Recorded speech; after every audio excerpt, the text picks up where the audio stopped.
Formal nang nagsampa ng kasong cyber libel ang Office of the City Prosecutor ng Maynila laban kay dating Cavite 4th District Representative Kiko Barzaga.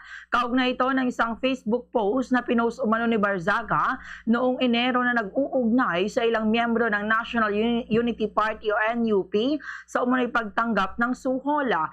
Partikular umanong binanggit sa naturang post ni si Manila 2nd District Representative Rolando Valeriano.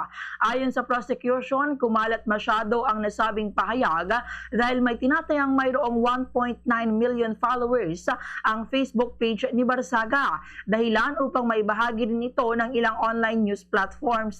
Naharap si Barzaga sa kasong paglabag sa Cybercrime Prevention Act of 2012 kaugnay ng Articles 353 at 355 ng Revised Penal Code.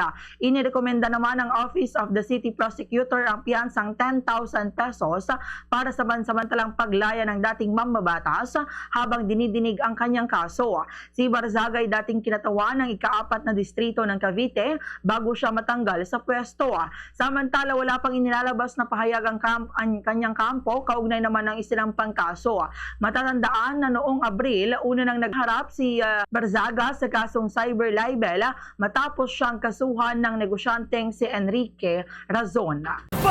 Sa Radyo Bombo!